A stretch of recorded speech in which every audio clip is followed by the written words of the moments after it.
Bonjour à tous, j'espère que vous allez bien. Je me suis un peu mal préparée avant de partir en vacances. Je suis actuellement en Italie et j'ai oublié mon matos principal chez moi.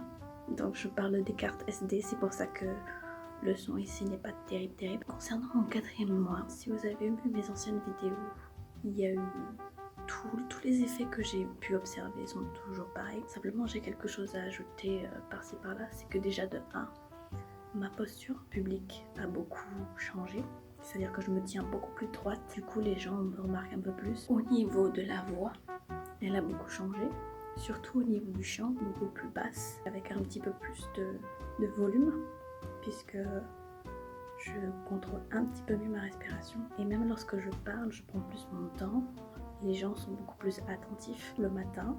J'ai une voix beaucoup plus basse. Moi je trouve ça sexy parce que c'est vraiment très grave. On dirait que j'ai une voix de fumeuse. Ça m'arrive de fumer de temps en temps, mais bon, voilà, c'est pas régulier quoi. Au niveau du corps, ça fait 4 mois mais ça continue de changer. Et il est beaucoup plus sensible sur tous les plans. Donc je ressens tout très fort. C'est positif comme négatif. Je me sens un petit peu comme si j'étais en train de revivre, enfin de vivre vraiment pleinement ma vie à quasiment 25 ans. Il fait super chaud. Je sais pas si vous vous rendez compte, on est en Italie, il fait à peu près 30 degrés là maintenant. 30 degrés à 2h du matin. Je suis en train de crever. Au niveau de mon visage, alors je ne sais pas si ça se voit, mes cheveux, sourcils, il pousse à une vitesse, c'est juste phénoménal. Mon visage est beaucoup plus rond qu'il y a quelques mois, mais pas rond dans le sens gras ni quoi que ce soit, mais vraiment enfantin. J'ai vraiment l'impression d'avoir 10 ans de moins quand je me regarde dans une glace. Bon, ça se voit peut-être pas en caméra, mais moi je le vois bien quoi, surtout avec la bonne lumière, ce que vous voulez. Et au niveau du comportement, je suis beaucoup plus sereine face aux attaques des gens, face à quelqu'un qui me cherche des noises ou qui veut juste se faire remarquer, on va dire. Alors que, voilà, je suis beaucoup plus sereine par rapport à ça. Si c'est dans le cas où je peux éviter de répondre, si la personne c'est en ligne, je supprime en général et puis je passe à autre chose. Étant donné que je suis quelqu'un qui souffrait énormément de phobie sociale avant, c'est un peu particulier. Je me sens pas tout à fait à l'aise, genre 100% à l'aise dans toutes les situations possibles, parce que ça je vous avoue que c'est impossible, mais dans la plupart du temps c'est tout à fait gérable et en général ça m'arrive de temps en temps d'être agacée, voire d'être franchement saoulée, mais vraiment saoulée.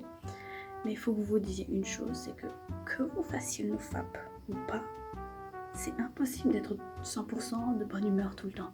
Il y a toujours des moments où vous allez péter un câble, et que ce soit légitime ou pas, mais ça veut pas dire que c'est terminé quoi. Pour moi, quelqu'un qui ne se fâche jamais, c'est pas... Il y a un truc qui bloque, tu vois, t'as un truc... T'as un truc que tu refoules, peut-être. C'est normal d'être déçu par certaines situations, c'est normal de se mettre en colère, accepter quoi. Se mettre en colère et passer à autre chose quoi. Parce que de toute façon, rien ne dure indéfiniment. Donc c'est à vous de jauger si ça en vaut la peine ou pas. Concernant les personnes qui font le nofap, il y a un site. J'en ai parlé dans une ancienne vidéo. Sur lequel vous pouvez vous inscrire, ça s'appelle stopfap.org, dans lequel vous avez un challenge, plusieurs challenges, genre le nofap, le no-porn, nos sucres, nos jeux vidéo, etc. Vous pouvez vous inscrire, il y a une communauté qui va vous soutenir. Bon, comme dans toutes les communautés en ligne, vous êtes anonyme. Vous pouvez choisir ou non de vous déclarer si, comme moi, vous voulez en parler publiquement pour une raison X ou Y, mais vous pouvez vous faire soutenir si vous avez du mal à commencer les choses tout seul dans un premier temps. J'ai vraiment beaucoup trop chaud. Mais sachez une seule chose, c'est que vous choisissez de venir sur ce site ou pas, si vous voulez tenter le nofap pour réussir, vous vous mettiez dans la tête que c'est quelque chose que vous avez décidé de faire. Si vous voulez vraiment vous débarrasser de cette addiction, vous ne réussirez que si vous avez vraiment la volonté de le faire. C'est un coup de pouce. Mais si vous n'avez pas la réelle volonté de vous en sortir, Vous allez fail, c'est pas un souci. Il y a des gens qui fail 1 fois, 2 fois, 3 fois, 50 fois. Quelqu'un qui n'a pas envie de s'en sortir, eh ben il failera toujours. Il faut d'abord que la volonté vienne de vous, avant tout. Et le reste suivra. Parce qu'en fait, le NoFap, c'est juste un coup de pouce, un gros coup de pouce, un petit coup de pouce, mais ça dépend aussi des habitudes que vous avez. J'espère que ce sera pas trop long, que ce soit pas trop chiant. Et j'essaierai de vous récupérer dans une nouvelle vidéo plus tard. Et je vous dis bonne journée, bonne soirée, peu importe quand est-ce que vous voyez cette vidéo. N'oubliez pas de vous abonner ou de laisser des commentaires si vous avez envie que je parle de certains sujets. Et moi je vous dis à plus.